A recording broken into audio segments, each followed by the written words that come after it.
So Dole's like to me, and he's been to my house 100 times. He's like, dude, is this your street? I'm like, yeah, bro. Boop, pulls the handbrake up, tries to drift around the corner, hits the lamppost. Bro, that's hectic. My legs are too long, man. Okay, boys. Yes, sis, eh? How the boys feeling?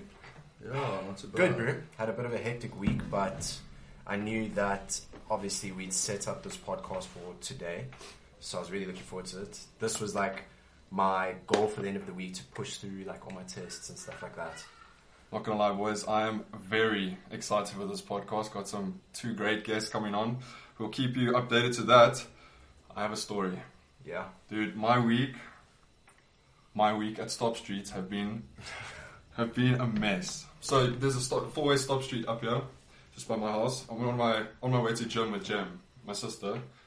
Get to the Stop Street, and this guy just whizzes past and stops right in front of me.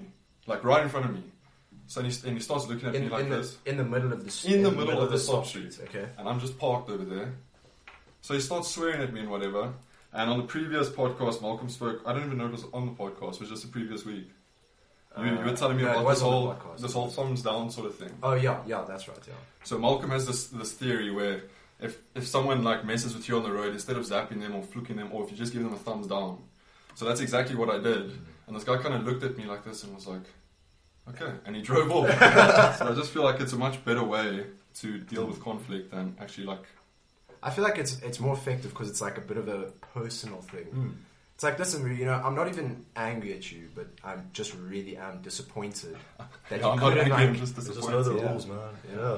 Boys, and I don't know if you can see, but we actually have a new setup. Slightly new setup. Well, we kind of just moved the mic over to make better sound. Hope you realised that. But welcome back to the Hectic Podcast. My name is Jordan Burrs. To my right are my two co-hosts, Sander Talliard and Malcolm Vatselichem. Today is big, boys. Today is big.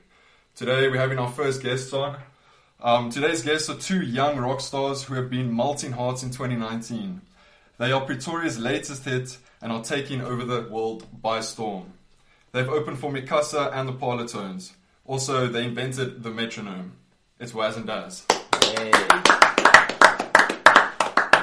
What's up, boys? How you feeling? Welcome. Have a seat. Warwick, how's that beer going, eh? Like nails. Like nails.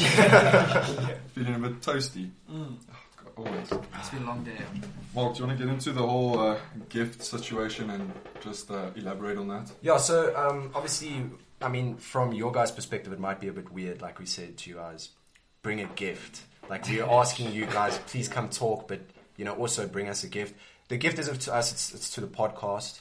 And so we all gave our gifts, which are now on the shelf. This is the gift shelf. And in the end, we want to obviously try to fill the shelf with like different things that people have brought, maybe random things.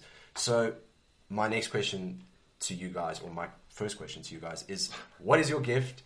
And once you've given it to us, we definitely want a little bit of a description of what it is and why you decided on it and whatever. Well, our gift to you, Oaks, is we did a gig a while back at an art gallery, and they did a little photo thing of us in their gallery book. What's it called? No. In the gallery book, anyway, they did a little bio, a little picture of us. Yeah. So we thought we'd bring that with us, give it to you, Oaks. We have a pen that we'll sign it with and everything. Yeah, so autographs and 100%. everything. We eh? bought the pen on the way, so we started.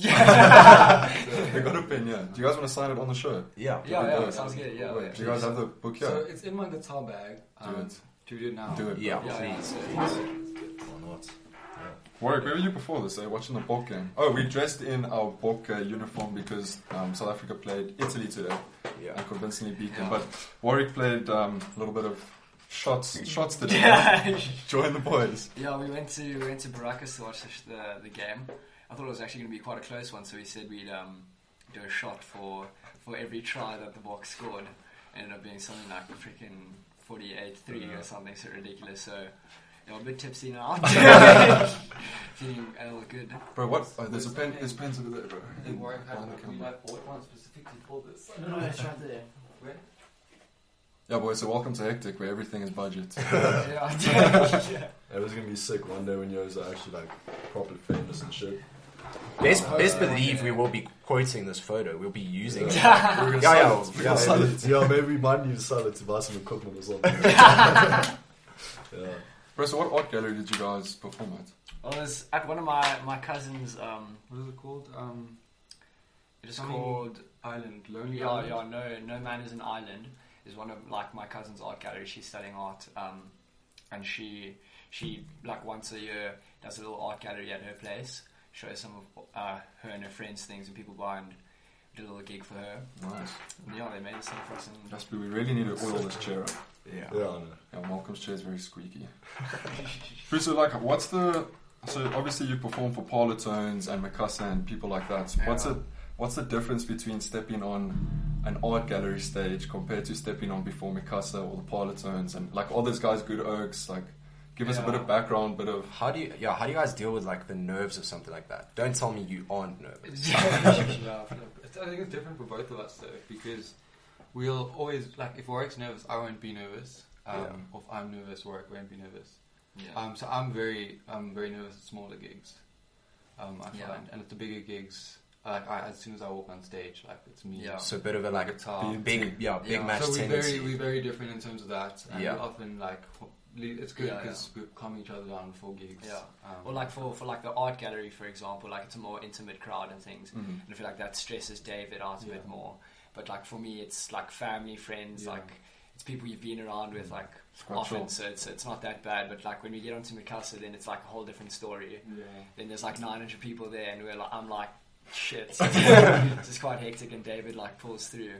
Just makes it. and like, how do you guys get those gigs to to play before open for Micasa or the Parlatones? Where do you guys have an agent? What's Well, going on? my mom's been our agent for like the past few A months. momager.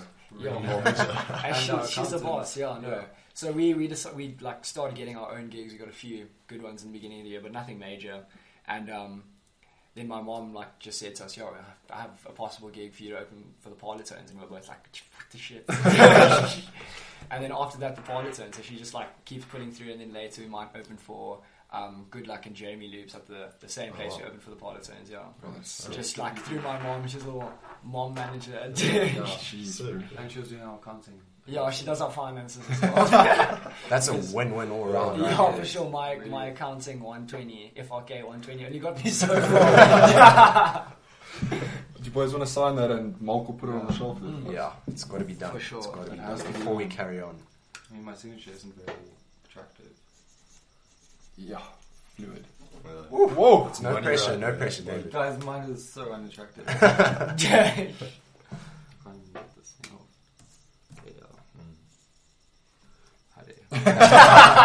Perfect. Love it. Easy. Perfect. Rob, will you show this to the camera quick? For those of you who are wondering who Robin is, it's Mums from the last episode. Oh, Yeah, my girlfriend. Yeah, Malcolm's girlfriend. Yeah, great camera work. Nice. Nice, thanks, boys. So, like, obviously you guys have been going since, January this year? You guys formed Waz and Daz. So we just kind of want to get an insight into why you guys formed Waz and Daz. Like, what was the inspiration behind that? Well, we obviously went to school together with Jordan as well. At St Albans, yeah, and we did like a few gigs at St Albans, just some like their like little concerts and stuff. But David's obviously a year younger than me, so when I finished school, I went straight to varsity, and didn't really have like a partner to do all of this like with. So I did the whole varsity thing. Then David finished. We contacted each other, and we just decided let's like do some gigs for a bit of extra money, and. Yeah, it actually like pulled through this year. Like, Yeah, good ones. I think what was great, we had no expectations. Yeah. So Warwick called me one day and we were just like, do you want to do some open mic nights at bars? And I was like, oh cool, that sounds cool, we'll just do covers.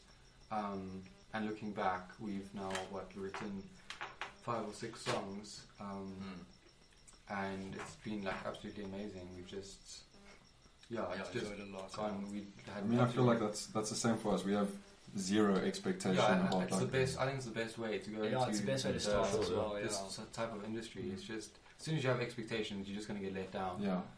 You're going to get knocked down over and over again, and you're just not going to push. And I think we just kept pushing from the start. And we just Do you guys have like goals and stuff, like basic goals that you want to reach? Because so for us, I mean, doing some research at the start, before we even bought anything for the podcast, most podcasts, you can like just double fact check me on this, but most podcasts only last till episode 7 or something.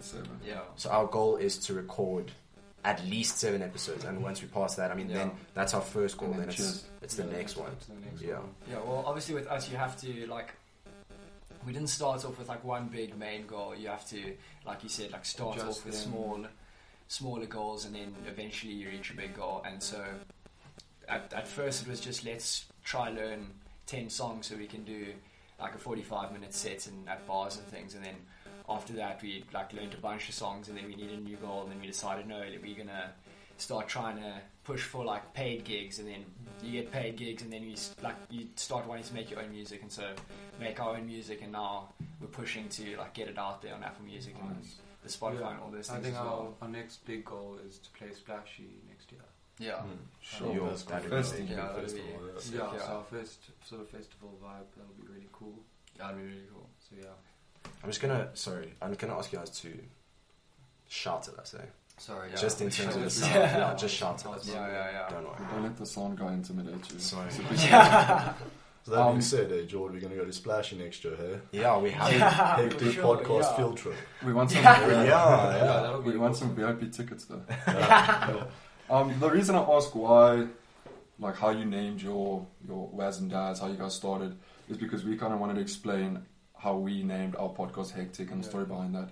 And I'm going to give it over to Zanz to explain that, because he's basically the voice of the intro to our. I'm the intro, bro. Yeah. Basically we're just sitting around this table here, brainstorming, trying to figure out what we're going to call this little podcast we're throwing together. And I don't know, we just had a mind map going, and we were spitting out some ideas, and those were just like, yes, that's hectic, eh? And then eventually someone was just like, you know what, we say it enough, let's just call it Hectic. So I've always wondered, like, obviously I took music at school, which I didn't. I feel like the music class at St Albans, and I'm not hating, but like it kind of like sucked. Like I used to enjoy music when I was in primary school and played my guitar. I don't play guitar anymore, so I feel like it kind of sucked it out of me. So I'm just wondering, like, obviously you two were in barbershop. Barbershop is like the elite singers in the school who get all the girls. Yeah. But like, how you guys stay motivated? How you guys keep writing music? How you write songs? Like, how do you come up with a concept? Like, what all of that. Yeah. Well, I feel like a lot of the time it's more enjoying it than thinking of it as work or anything else. Like at school, like you said, like it sucks it out of you when you have to study for the thing that you're meant to be enjoying, and you have to do all these extras in music, like with the subject especially. But I think after school it more became like let's just do it for the bands. Let's enjoy it more Have than fun with anything. it, Yeah. Okay. And how do you guys like come up with a concept with your songs? So like you Where said, do you you've start? you've got 4. So, where did it start? I mean, obviously covers was first, and Yeah, for sure. it was obviously well-known covers. So we started performing for like younger crowds. So it's obviously new range pop stuff. Recently, we've actually had to learn a lot of old school stuff, because we've performed for like a 30th a couple of weeks ago. Yeah. And eventually, I was sitting with my phone on the guitar, like on guitar tabs, because he said how to play Piano Man and all these different songs. Yeah. It was quite exhausting. But I mean, we've had to like adapt to whatever. So if we see some sort of gig that needs certain type of genre, then we'll just try to figure out what we can do. And then with our own stuff, just being every few months or weeks, a new song is like, or a new idea has come up. So I mean, I'll brainstorm stuff at home with my guitar, and then we'll kind of play it and figure out a cool way to arrange it. Yeah. And from there, we just see if we can get a finished song, if it's decent or not. I mean, we've had terrible songs. Lucky, that was a disaster. We aimed we first aimed at like doing having like an indie vibe, and we did a song called Lucky, which we performed once at like the Grind for a gig, and it was just dreadful. And we just realized like this isn't us. I think we're like trying to please the crowds more than we were like wanting to play our own stuff. But David's like all up with the creating music stuff. Like he's the one that writes all of our stuff. brains behind the. No, he is. Operation. Yeah. I mean, I couldn't have done it without this guy. No. No, look, I definitely wanted to say, I've never like really had a chat with some guys that are really doing something like you guys are doing, and I've never actually thought about it. Just while you guys were saying it, now I thought about how much you guys actually have to practice in the background. Bro, you Like don't everyone understand. just sees the like. The final. Yeah, the final always, product. You guys on stage, like, oh wow, that must be so nice. Yeah. But like, it's all about the work, you know, off stage, I guess. Yeah, for that sure. pays off. Yeah. Yeah. I mean, like, Mr. Denny was Nick Denny, used to play for Desmond and the Tutus. He was like our music teacher and our guitar teacher. And he also said, like, he started his career out playing for what the fans wanted instead of playing what he wanted to play. And as soon as he did that, Desmond and the Tutus took off. Yeah. So I think it's all about pleasing yourself rather than anyone else. Fans will see that, and your energy just. Yeah, it's more that than anything else. No, We've definitely. like even like with close family saying you need to do like golden oldies and you need to do like more upbeat stuff. But the stuff we've made now, we've made like 3 or 4 like songs that we really freaking enjoy, and they're more like mellow, alternative vibes than they are like upbeat and everything, and we enjoy that. Like, I mean, it's hard to play that sort of stuff at a bar when people are like trying to get drunk and trying to have a good time. Like, it's hard to listen to that stuff, but like it's so we were very like pressured in the beginning. We played a gig.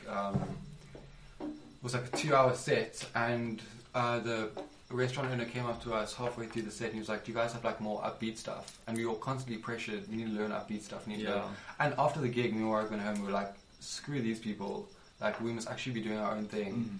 We were actually so tired because it was weeks and weeks of building up pressure for us to play all these upbeat songs. Actually, it's like not really when that wasn't us. us, we were more like a folky, like a couple upbeat songs here and there, but nothing too serious. Well, I just say like if you're gonna get big, you might as well make it big on what you enjoy doing. Like, there's no point in making big in something you don't enjoy playing. Like, so that's like what we're going for at the moment, and hopefully everyone else enjoys So, it. like, what are you guys' inspirations? Like I enjoy Sticky Fingers. I sort of get the Sticky Fingers, not Short Straw so much, but like Sticky Fingers sort of vibe, maybe a bit more mellow than Sticky Fingers. Like, what was your guys' inspiration?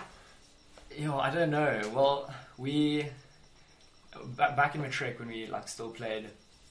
Well, when I was in Matric, school concerts, like when David was in grade 11, I was in Matric. We played school concert. We played a song by James Bay called "Let It Go." First song we did. That was like the I first listened song to we that ever one. did. I saw it live.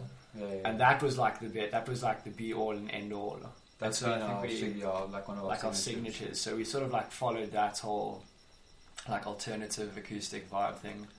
Matthew Mole, I think that was next. Yeah, Matthew Moll as well, like another big South African artist. So I think Warwick's very much like you're more like a pop acoustic, so like James Arthur. Sure, I don't really know a lot of artists, and I'm very like background underground folk artists.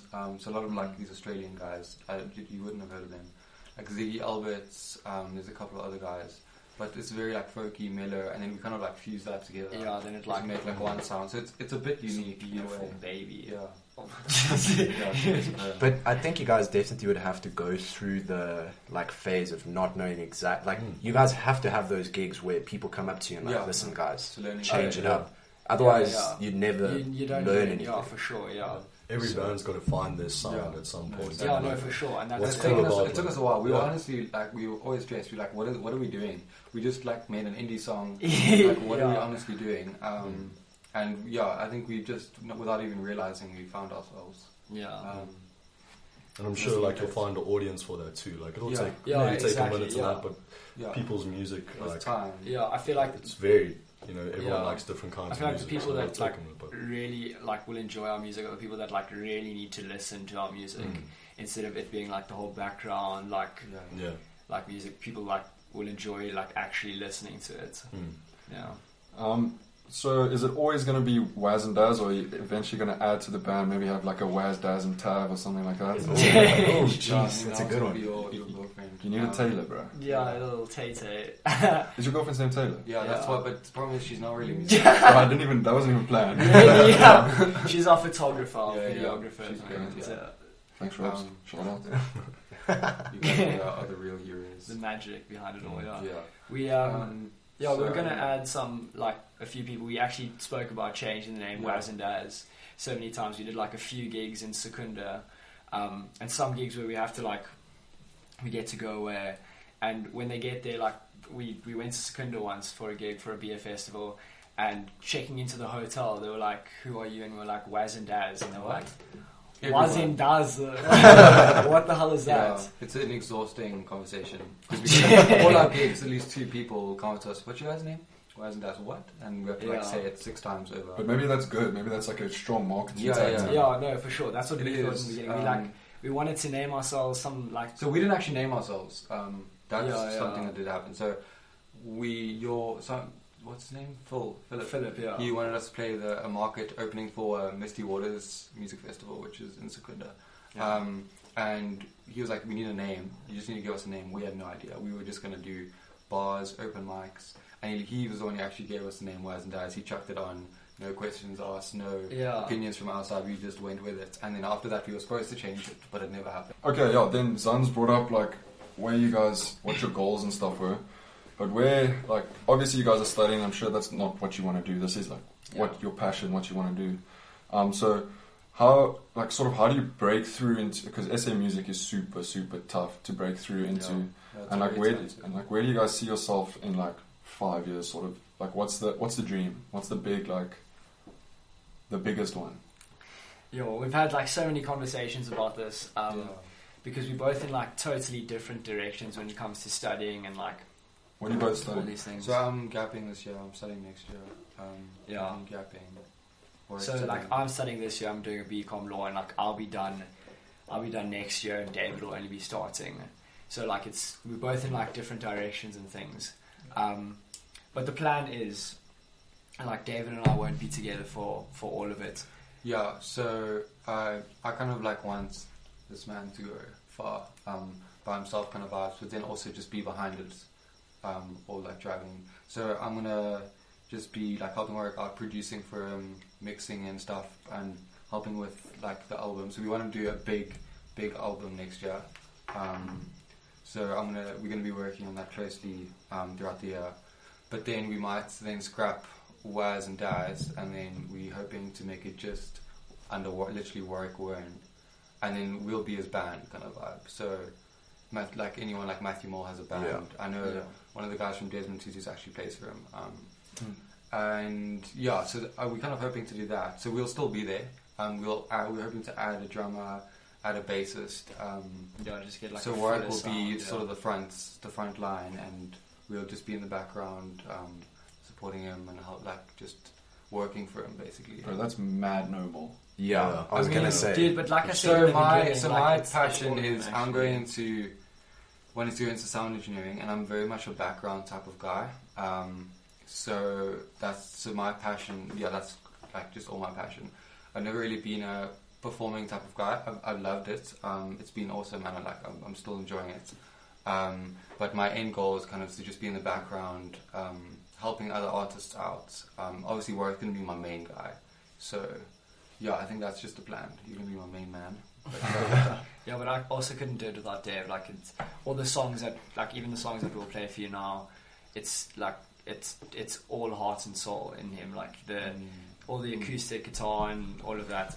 It's giving me goosebumps, bro. Yeah. I mean, this is deep. This is very deep. Bro, but it's so cool how not a lot of people will own that and be I'm not I don't want to be the face, but I will do the dirty work and get through it. No, so that's my passion. I think the one person who probably appreciates that the most is Warwick. for sure, yeah. No, I'm really looking forward to the rest of it. It's going to be flipping awesome. It's going to shake it off, eh? Bro, sheesh. So I still the perks of arena festivals. For sure, Yeah, that's true. And being the guy, So I play guitar for this guy or whatever.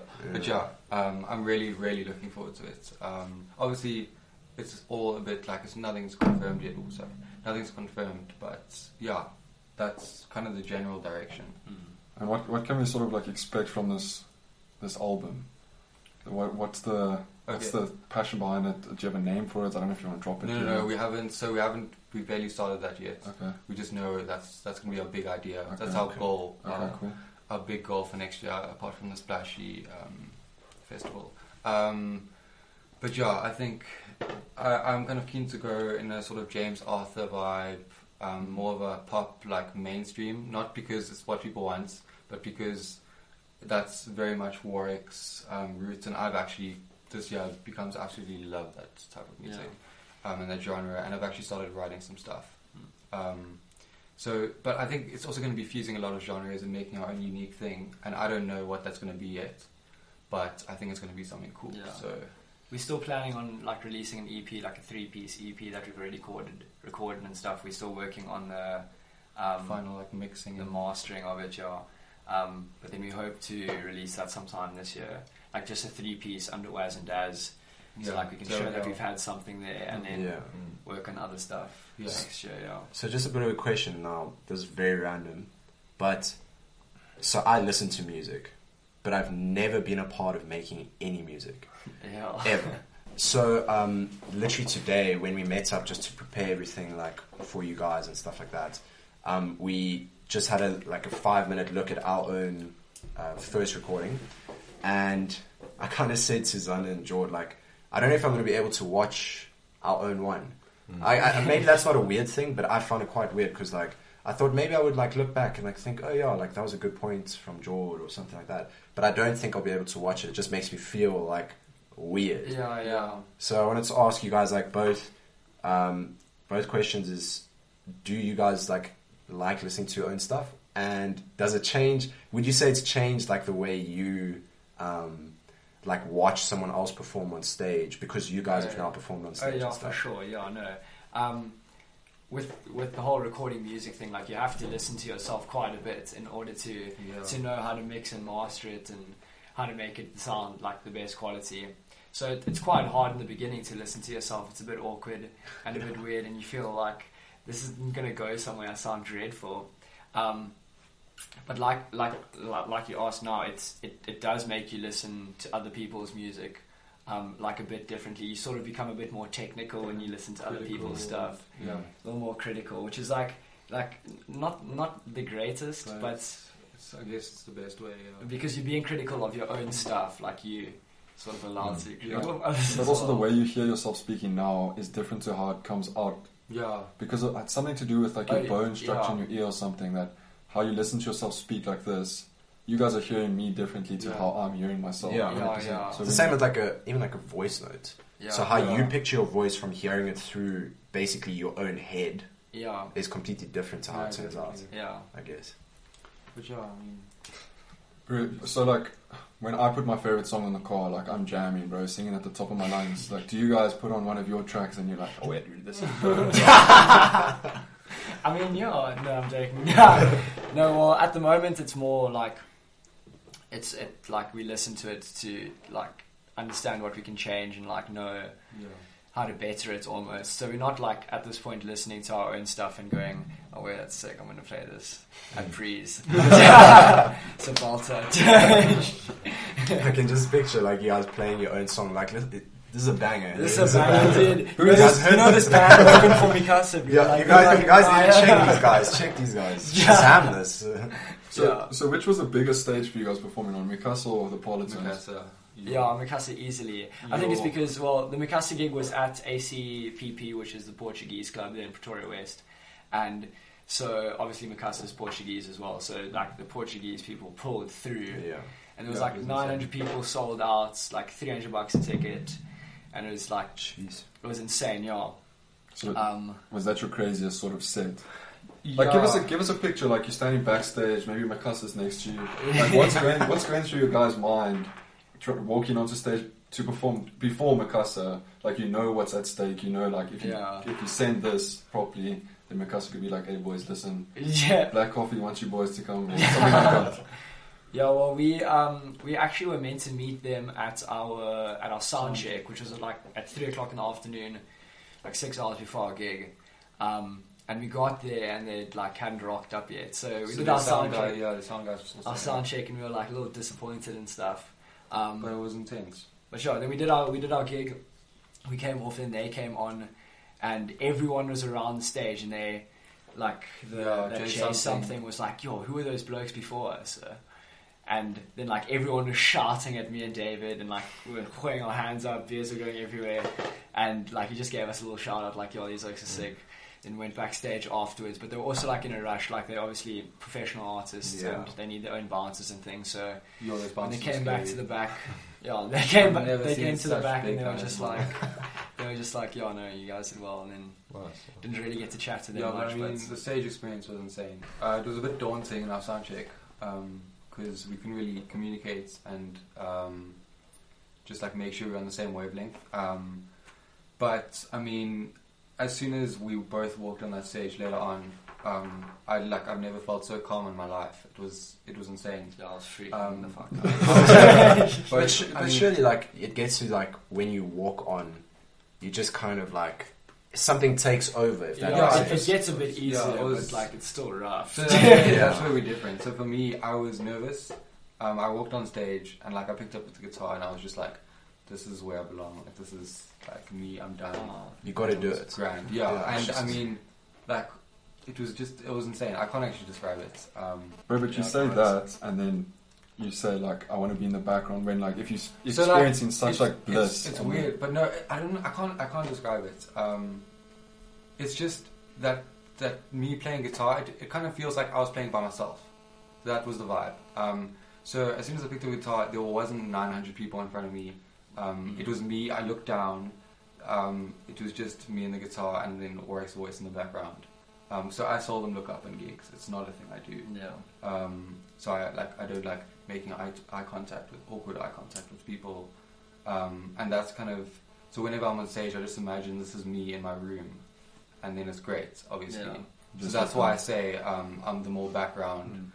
So that's why I was so keen for this, because it's like super chilled. Sometimes it's actually just about a moment. Like on stage, it's your moment. Like you take the moment, and then it's easy. Whereas we did a wedding a few months back. Their first dance. Go back 5 seconds. Yeah, Sorry, I started the wedding. I literally bumped my mouth. I bumped my mouth. Oh, I see. We started at a wedding. We performed at a wedding, and they wanted us to do the first dance. Which was easily the father-daughter dance, which was easily the most like stressful thing we could have done, because someone's big day. It was literally two people in the middle of the crowd. Everyone was standing around them, and we were behind everyone. No one was looking at us, and it wasn't even about people being there like listening to us. It was just about it was these people's moment, and it was so stressful for us because it wasn't our moment to have. It was theirs that we had to like perfect for them. On stage, if you guys think about it, like, if you guys stuff up, like, people, how can I say it? It's kind of like, it's okay because it's at your guys' risk. Yeah, no, for sure. But I think for that, it's kind of like, you can't stuff up because it's at their risk. Like, it's ruining that for them. It's their moment, yeah. So that was definitely thing is filmed. They're going to watch their wedding tape for years. Yeah. And just see these two clowns. It's been an absolute mess. But yeah, we did it. I mean, it went well. And they enjoyed it, so it was good for us. But like behind everyone else, we were freaking out. So you guys, obviously, Micasa was your highlight so far of playing. Sure.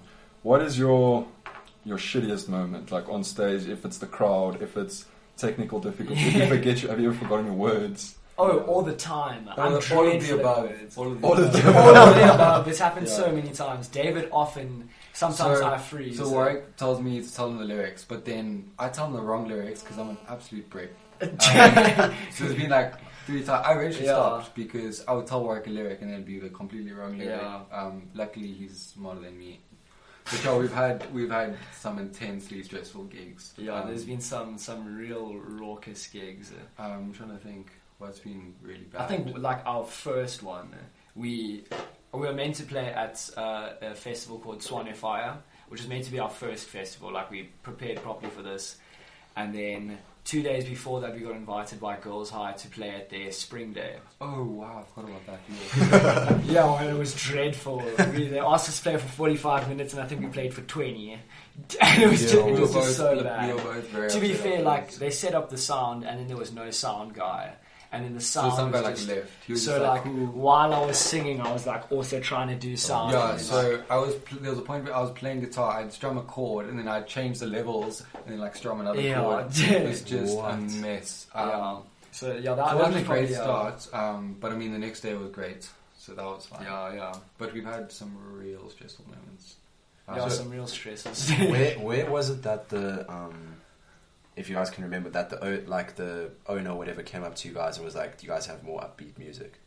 Oh yeah, so this Yeah. was the Secunda League. Secunda, yeah. Oh, There's a restaurant out okay. there called Ash Lake. What's it? Yeah, actually. Shame, they've been like really good to us. Yeah, they were really cool. invited us over there a few times. Okay. Like put us up in a hotel and Oh, I probably everything. shouldn't have said the name. You'll have to do- Ashleg. Yeah. No, shame. It wasn't even their manager, the guy that makes. Oh yeah, it wasn't a manager. It was one of the guys there who was Yeah, they he like does the whole Misty Waters festival in Secunda, and he invited us to go play there a few times and organise it through Ash Lake, and also wanted us to do like a 2-hour set split into like 3 sets, and so a lot of learning songs. yeah, just a lot of songs you had to learn, and then at one point he was just like, you guys should play more upbeat stuff, and I was sort of And we were both like both already just, like- stressing because we like almost didn't have enough songs to play Yeah. because it'd been a very stressful week. But also, like, what do you guys like? I don't know what he expected from you guys in that situation. So I think often it's a very different perspective from the musicians' viewpoint and the crowd's viewpoint, like anyone viewing.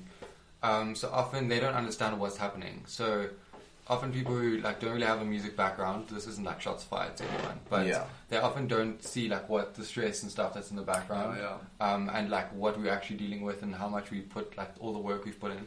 They just see the final product and they're like, oh cool, these guys play music. like almost like a So when they say that, it's like they're oblivious to like other stuff, so they don't really understand. So again, it's not really their fault, I guess, but it just can be quite daunting and it just puts a lot of pressure on us because obviously you want to like please the people you're singing to, and if you can't play what they want to hear, then it's like it's kind of a downer. But at the end of the day, like it's like we said before, it's like what we want to play is what we're going to play, and I mean, you paid for it, you're going to hear it. If you didn't like it, too bad. Don't. I mean, I think that's in the entertainment industry. So, like for us, people will listen to a 40-minute podcast, but they don't see the 2 hours of prep that goes into researching you guys, the editing afterwards. exactly. I just feel like that's the entertainment industry as like a whole. It's the whole thing, definitely. So then, if a little lighty was standing here with his guitar in his hand, and he was like, "Listen, Waz and Daz, how do I start a band? How do I get to where you guys are? What is the advice you give to that little 10-year-old, 12-year-old, whatever he is?" I think we're also very new in trying to sort that whole thing out. So you guys are the 12-year-olds asking the that question. We're often the 12-year-olds asking the people that we it's been perform most with how to get about doing that. But I think like it's actually about getting your own stuff out there. It's about making your own music and putting it out there. I mean, you're never gonna make it if you're playing covers your whole life. You're never gonna do a cover better than the original. So you need to be playing your own stuff, and you need to be putting it out there as much as you can. Yeah. And hopefully people like it. So you guys kind of touched on this earlier, but I think the most important thing is like if you guys don't enjoy it yourselves, like you're trying to, like you said earlier, trying to give the people what they want the whole time, you're never going to enjoy it. And if you're spending so much time and effort, like, you know, putting all of that into something that you're not necessarily enjoying it, it's like, you know, it's very important that you enjoy your job, otherwise you're never going to be happy. Like that sort of idea. And if you're always having fun while doing it and enjoying like creating new music, then it's going to be easy in a way. Easy to like spend so much time and like invest all this time into it and stuff like that. It's a lot easier when you enjoy it. I think Jim Carrey said that you can fail at something you don't enjoy, so you might as well go and do something you do. I think the best advice like you can give to anyone who wants to do a podcast or YouTube, we were chatting to Tyron about this at the rugby earlier, is just start. Like you got to put yourself out there. Like I think how you guys were telling us about your first gig at Girls High, that's where we are right now. Like our sound, there's no sound guy, there's cuts everywhere. Like, but I think just starting and then You can only go it's up for from sure, there. yeah. No, it's a learning curve. I mean, we're not gonna know how these things work. Unless We you don't go have through like them, we don't have like the how can I say it? Expertise. Yeah, we don't have the expertise. We don't have that like Experience. we don't have anyone else to like talk to. Like we can't call up like someone that we listen to on a podcast and be like, yeah. listen, what do you do in terms of this? There's no one. It's us. Yeah, This listen, is Joe we can figuring give it us some out. advice. Yeah. Yeah. yeah. Also, I wanted to ask, do you guys watch podcasts? I kind of sometimes listen to them. Well, I Yeah. never watched a podcast. Oh, okay, so Well, like so a where niche do you listen? I used to listen on when I had my iPhone. My The- Android doesn't that- have like Yeah. a podcast app. Yeah, I know what Yeah, you're talking about. yeah. I know what you're talking about. Okay. No, Um, just out of interest, like Yeah. I've listened Sure. to the David Dobrik podcast as well. Like Views, yeah. Views is also good. I actually should probably get into something like that. But I mean, what did you guys? When I hit you up and I was like, "Hey, bro, do you want to come on like our podcast?" What do you guys? Oh, we had no We idea were what so to lost. expect. Before, Yeah. like, trying to Same. explain it to my parents as well. You They're like, guys so were, where are you yeah. going now? Can you come watch? I said, you can't come watch, it's a podcast. They're like, what is that? And I was like, I don't really know. Yeah, flip. No, it's definitely a very weird idea. And like when I first initially thought about it, I think I've been listening to podcasts for like a year now. I'd say. Yeah. But when I first like heard about it and like I don't know, I was watching some YouTuber and they were like, "Yeah, subscribe to my podcast channel." I was like, What is that? "What?" Yeah. And then I actually started like listening to it, and I found it kind of weird at first. Like you're just Yeah. watching people talk. But so for me, my main thing is using it while I study. I'd say, Yeah. and even if it sounds really weird as well, but just it playing in the background, just like because how can I say it? Because like I'm watching someone sitting there chatting to someone else, I'm sitting here like doing my own thing. Yeah. And like I'll have like 3-hour sit down sessions just studying, listening to a 3-hour podcast. Like Yeah. I just forget how much time is going past. Yeah. So yeah, just Personally, I use them to like fall asleep sometimes. oh yeah. Oh, Smash yeah, podcast it's on. based, Something going in the background, And Yeah, like It's like Yes, intriguing yeah. conversation. like, yeah, so what happens Yeah, like valid you points, you yeah. listening to the podcast and then you pick up on one thing someone said and you think about that. Yeah. And then when you like drift off. they say like you dream about the last thing you were thinking about. Yeah. So yeah, I listened to it was about like stargazing or something weird, but within 5 minutes I was asleep, and it was like a 30-minute Yeah. thing. And I listened to it every single night for a week. I've never slept so great. Yeah, and like the funny thing is like so when I do the same thing, I just use a different app, Yeah. but I have to pay for it to get Yeah, more. so but- there's a hack. You go Yeah. on YouTube. It'll be Okay. there. Oh, so I serious? was using Okay. Calm, and it was I was repeating the same 3 sleep stories. Yes, which exactly. were on the free version. Yeah. And then I saw Matthew McConaughey, but it was locked. So I was like, YouTube Matthew McConaughey Calm, then And it was there. it was there. But yeah, so what I often find with those things is like I start listening to one and I fall asleep, like while it was playing, and like I wake up half an hour late and I'm like, oh, what the hell, and I Yeah. like throw my earphones off or whatever. But then the next night I just started again because Yeah. I have no idea what it was What- about. yeah. Absolutely no Yeah, idea. I know, yeah. Like it could just defeat me if you ask me what Yeah. it was about. I have no idea. Yeah. I do, yeah. I've listened to multiple of those sleep story things, and I don't know the end of either one. Yeah. Yeah. I don't I think I've do- made it past I like do 15 that minutes. with Our Planet, so that's Oh, on yeah. Netflix with David Attenborough. So Yeah. calm. Oh, okay. I've Which watched, is like- one word, yeah. I've watched like every season, but I have no idea what any of the bloody Yeah, episodes. it's It's just like, like, oh, that's an interesting fact. yeah, And Next then day next you thing can't you remember know, this, anything. Like, this oh. groundhog. Oh, okay, boys. So we have 2 segments on our show. Yeah. The one is called Awkward Moments. I think Malk will explain it because he explains it the best. So go ahead, Malk, and then we're going to... Yes, these chairs are squeaky, eh? Yeah, Yes. we'll address it. But so awkward moments is like not only necessarily something. Okay, so there's 2 types of awkward moments. It could be awkward to bring it up in conversation, right? So if you're at a house party and you're trying to speak to a girl or something, it would be awkward to bring this up. So we're saying bring it up now, rather. And then the second type of awkward moment is something that like you find awkward and you want to know if we agree. If everyone else finds it awkward. Yeah, like if we agree with it. So we've got some things here and we want to hear your guys' opinion. I mean, I don't know what's coming up. But Okay, so I'll read the first one because I had a good laugh. Zan sent this one to me. I'm going to read the whole thing and we're going to bleep it, but whatever. So, waiters getting your order wrong. How do you deal with that? Send it back or just eat what you are given? Also, how the fuck do you get that wrong? Like, honestly, just use a notepad. Inverted commas, triggered. I mean, come on. There's like, I know maybe waitering, stressful job and that, you're busy, a lot of things to think about, but dude, come now. I'm there to eat food. If I order something, like, I want my food.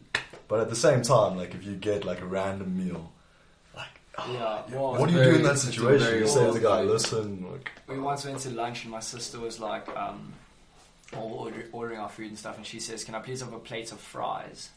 I mean, no South African says fries. Yeah. But she was like, "Can I please have a plate of fries?"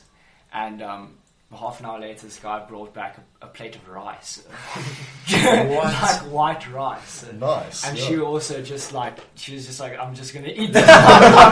Too bloody scared to send it back. I can't think. I can just imagine like this plate of rice being put down in front of her. She's just like, well, Yeah, well, what do I do with this now? I have to say, it does irritate me when like,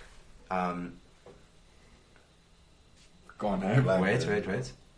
I just need to see what's happening. Probably out of time, but it's probably 59. No, there we go. Okay. I definitely get irritated. So I like to pay attention to the waiter. Like if they, there to ask me what I want to order, I'm gonna like look at them and like give them my order in a way. But when I see them not holding a notepad and taking down like exactly what I say, for example, like how you want your steak. If I'm at like a really nice restaurant, for example, I want my steak exactly how I ordered it. Medium rare. Well, yeah, exactly. And like I think that definitely would just be a bit irritating to me if they then get it wrong and they didn't have a notepad. Or it's happened before, and then I'm just kind of like, I usually eat the steak because I don't really want to send it back and create an issue. For a new one. But it's also like, do you make an issue out of it, or do you just get on with your day and like make everyone's lives a bit easier? Yeah. Zans, I feel like you're the type of guy to send it back. I'm not the type of guy to send it That's- back, George. You don't know me, bro. No, really, like, I don't know, like, the reason I brought it up as an awkward moment is because it happened to me, and, like, I was just like, man, like, what do you do in this situation? And I just felt like the best thing to do was just eat it and just be happy, try it. Just Yeah. deal with like, it. oh, well, I'll try this. Like, Yeah. hard enough for But I have a story. So my one friend Dylan, and he's definitely watching this. So Dylan is quite a law scorp, like to start with. Like he's never on time. However, I'll give him that his crisis management is impeccable. Bro, so we're coming back from gym the one day. Bro, I hope your parents don't watch this. So anyway, coming back from gym the other day, and you know how I like the corner here. There's like a little lamppost thing. Oh yeah. So Dill's like to me, and he's been to my house 100 times. He's like, dude, is this your street? I'm like, yeah, bro. Boop, pulls the handbrake up, tries to drift around the corner, hits the lamppost. What? So we stop, he sends it into panel beaters in hum and scroll, first of all. Where is that? Yeah. Exactly. On the way to Sun City. Yeah. So then he's like to me on Saturday, last week Saturday. He's like, listen, George, bro, like, will you help me pick my car up from hum and scroll? I'm like, yeah, bro. I'm like, how long is it going to take to get there? He's like, no, 20 minutes. Bro, it took us an hour to get there. We get the car, we drive back on dust roads. On Tuesday, he crashes it again. Oh my word. Again. The car- How bad the second time? Second time is worse. What did he do? Dude, he bumped his bumper on this side, fixed the bumper, then hit the bumper on this side. Oh wow. So, like, bro, I'm never helping my friend fetch a car or move in again, ever, in my life. No, listen, I've had, like, I think it was actually you two, or I know it was you that helped me, like, take my car for a service and I needed a lift back or something like that. And, like, there's no other way to do it sometimes. So, I mean, you still got to do it. Yeah. at least if something like that's going to happen, common courtesy, buy the guy a six-pack. For sure. Just treat him a little bit. Yeah, just feel yeah, sorry. yeah, I'm saying Just something feel like, sorry I for don't him. know. Just feel sorry for him. Yeah. Okay, should we move on to mental health with Zans? So, That's right. the backstory behind this is Nice. that Zans gifted the podcast this little book, and he reads a quote out of it. He reads a quote out of it every podcast, and that gives us a bit of background about that. So over to you, Zans. Alright, okay, so to succeed in life, you need three things: a wishbone, a backbone, and a funny bone. And that's Reba McEntire. So yeah, I don't know. Like, I guess it just means, you know, back yourself. One, have a backbone. Obviously, don't take yourself too seriously or life. And yeah, just The funny bone would be like, don't take anything too seriously. Yeah, And I think the wishbone would probably be, if I had to interpret have a it, goal. since you guys are asking. No, I would say like you have to remember that like luck is a big thing in life, because it's like, kind of like a wish. So you hope things that are going to happen, but you don't always necessarily have control of it. And I think that's maybe important to remember. So we're going to head to the outro, and then Waz and Daz are going to give us a live performance on the couch, which is going to be like the behind-the-scenes video. But I don't know how you feel about a little bit of impromptu. Like improvisation. What the hell is that word? Improvise. Improvisation? Like, yes, bro. So like, jeez, George. Dude, sorry, boys. You need a dictionary. Music. So like, can you improvise like a verse for us? Can you freestyle it? Is what I'm putting you right on the spot, yeah. Like a rapper. No. Like a. I don't know, bro. I just want to give them a little bit of a taste of what they can catch in behind the scenes. Wow. I'm putting you on the spot, but I feel bad for Warwick you. on the spot. Yeah, this is, Yeah. No pressure. should I do a little twinkle twinkle? whatever, bro. Yeah, More should the grace. No, then you have to sing it with me, dude. No, not a chance, bro. No, that's an Auburn school song. Oh, typical. So we're gonna just keep it for behind the scenes, eh? Yeah, rather. Great job, George. It's great. That's a awkward moment, bro. Bang on. Yeah. So thank you for tuning into the Hectic Podcast. It's been a bit of a messy one, as you'll see. But please like and subscribe if you haven't. Thanks for Waz and Daz for coming out. Where can they find you on Instagram, Facebook? What's your socials? Instagram and Facebook at waz.m.daz. Yeah. So we'll check you there. Peace. We'll check you guys next time. Sweet.